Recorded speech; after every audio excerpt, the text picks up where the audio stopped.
A black mist envelops Bukara village in the Rwenzori, darkening the verdant slopes of this mountain.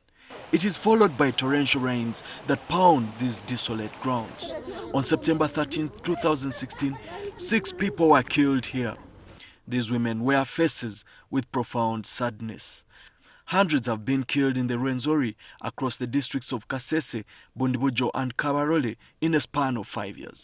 This pointed mix of ethnic clashes and coercive security personnel has left a trail of death and destruction. It's barely a month before the country marks the second anniversary of the Kasese massacre, where over 100 civilians and 15 police officers were killed in the clashes. Scores were later charged with treason, terrorism and murder for the deaths of 15 police officers.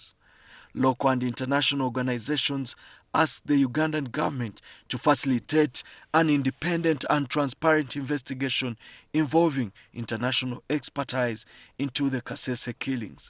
Government did not heed this call. To the victims, justice remains elusive. This girl lost her parents and a sibling during the siege at the palace in Kasese district. She did not have a chance to bury her parents. She now looks after 4 of her siblings and has never received any compensation from government. Sawa tuno kugamba nti government etuyambe ate nga government eyavaako okufa kw'abazadde baffe. Katonda y'amanyi wetunaalaga Katonda amanyi. Omuntu ayagala tuwa obuyambi atuwa. N'abatulangira gye bali abatunoonya bajja ne batutiisatiisa. Simanyi banoonya family zaabwe abali bakola mu palesi ababa royal guards n'otusirika tetulina kyakola. Ate ssaawa zino mbadde ndi mu katale waliwo akasaaluni nkakoleramu. Wenfuna balya bwezibula Katonda y'amanyi. This woman's husband, who was a police officer, was hacked to death by a tribal militia. Her small earnings in this market can barely support 8 orphans. Beto ebiro byefiremu kwikana hati government tikatuhaga buyambe nakati abana baitu balene babona kulifizi ikatuvura na balera akasasiro obunorora business enkora ejo yomutwaro ninguhaho cyokulya ngayihaho na rent kando obukwaturiya mutuhura angu bakaba royal guard balene babaho buyambe betu ngito bakaba police tubakutijuka ikiro na kimu atson tusaba government obuyambi kurana netu bakaba police batuyamba ngabaseja betu bafoirenga amulimu. Whereas there's relative peace in the Rwenzoris, there are fears that without meaningful reconciliation, violence can break out. This man who was a royal guard at the palace lost his brother. He has been in hiding and only granted this interview on the premise that his identity will not be exposed. Homes of royal guards, a royal guard group, we need peace. Because like you sleep at home, it's like, will they come to me? You know, we got a challenge of people appointing. This was a royal guard. This was a royal guard. When you are at home, they come and pick you. And then the RDC comes in and says, there is peace, you handle yourself. So that's why I think, why am I handing myself to you when you are holding my colleagues? So peace can only come back unless the king comes and the group that he went with, the royal guards, come back. That's when we shall say there is a sign of peace. I say no, but we still have fear.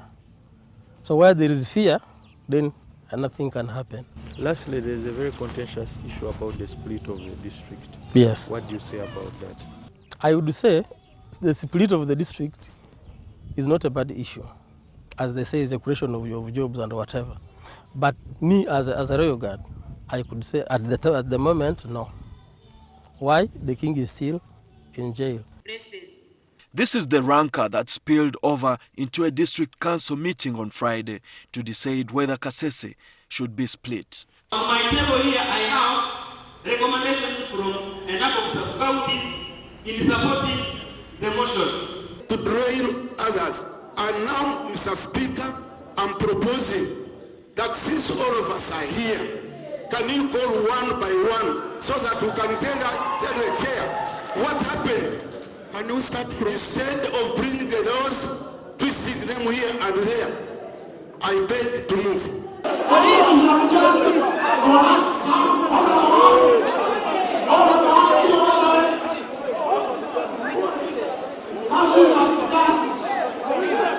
Leaders still harbor deep-seated mistrust and suspicion. It's what played out here at a meeting in Bundiwojo district.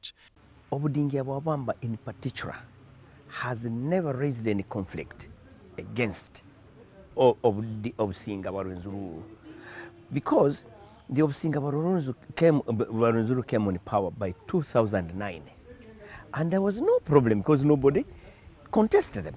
But now, after realizing we're also coming up with a cultural institution, then they turned against us because they were not happy for us to have a cultural institution, and they're calling it Omusinga Rwenzururu, which Rwenzururu is a political movement which we both joined together to secede from Toro Kingdom. Then eventually came in the elections, the district woman MP, the district chairperson. So some good politicians used it as a platform. So in the process, they confused the community. So when one party failed, the other party got aggrieved, and eventually they fought. And there is no tribal war here. It is caused by some of you who come and just push the minority to fight and to say they are marginalized. But in most cases, we have lived with them since time memorial, and we have never fought. We are uncles and nephews and nieces of each other. But all these things are escalating because there is a political program and propaganda that is trying to increase the tribal problem. As for one, I cannot see the Rwenzururu problem, and the fall of the kingdom of 26 and 27 cannot be an exponent of those tribalism. There's also need to find out more on the ground. When we talk of the militia, we have no Obudingi militia group, not even any. So the militia we have is started by the Omusinga Rwenzururu. That's why there was even an attack at the same time by the same group in 3 different districts. I started hearing it from Inspector General of Police, the one who went on television when I was watching it. Was it NTV? I don't know. When he was like, these Kilumira Mutimas of Kasese. So we were suspicious, and we asked the king. We heard over the television that these Kilumira Mutimas, who are they?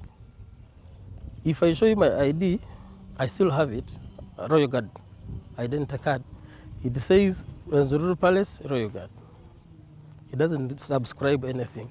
And our work was to guard the king. I used to go with the king wherever he goes on functions. This I have to say, announce it openly. There is that Yira Federal Republic phenomena, which we did not buy, which we did not allow. So because we did not part of that one, we became enemies because we did not agree with them. What did they want to do in this Yira Republic? The Yira Republic is that they really want to find to form another state, from one region in Uganda and 7 regions in Congo, and we are not part of that ideology, so we became enemies. Congo issue is different from this one. The Congo issue is about ADF. That's what we expressed previously. Those who are just staying in Congo, the ADF. Patrick Tumwine, who works with Human Rights Network Uganda, has traversed the Rwenzori to preach peace and reconciliation. Talk to the victims.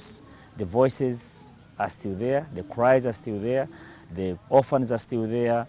The widows and widows are also there in these communities, and they continue yearning for justice.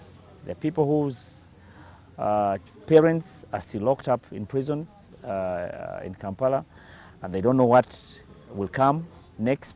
And so that voice and that message that we deliver on access to justice is not only for those of what happened, but also what is ahead. Because even when that has happened, we continue to see violence happening in the communities. We continue seeing security agencies engaging in some of the activities that would undermine their legitimacy in the communities. But if you're able to dialogue, the members of the community will give you information. The members of the community will access justice. If a victim of a person commits anything in the community, don't come in the night, arrest them, take them where they are not known. Communicate to the family, so it's the only way they will start trusting these institutions that actually justice can be delivered. But the other thing is that the victims who are still in the prisons, in Luzira and others, there is also still to be, trials must be expedited, because as you know, that justice delayed is justice denied. Yet the danger in the Rwenzori remains imminent, with the allied democratic forces holed up in the DRC. The Ugandan army has now established a mountain brigade to patrol the area with 3 battalions. I came to this area around December last year is when I occupied Bundubujo. And since I've been in Bundubujo, okay, fine, people are so cooperative. Though they have got their own cliques between themselves. You know, this issue of Omusinga and the local government, there is how they pull their ropes. So in most cases, we always don't deal with that, because my role specifically is security. You know, when you see people make a lot of noise, it means they are secure. So the most important part is for me to make sure that they are peaceful at all times. We are living in a very, very challenging society, where we have individuals who have self-interest in approaching the issues of this place. Somebody can mean to escalate on a very minute issue to bring on board people who don't see far. We are saying, as leaders, both the local leaders and the politicians, let us come together with security. Let's speak the truth of our hearts out. To see that whatever is coming up, we must be sincere in whatever we do. Yet not even the barrel of the gun on its own can secure lasting peace in the Rwenzori. In every pocket of this country there is a festering wound, yet the cycle of violence continues. For instance, here in Kasese, it's not clear yet what kind of justice should be enforced against the perpetrators of violence that took place here in 2016. Yet, the victims have not also been indemnified. Perhaps an all-embracing dialogue and reconciliation can deliver peace in such volatile places. Emmanuel Msaiziwa, NTV.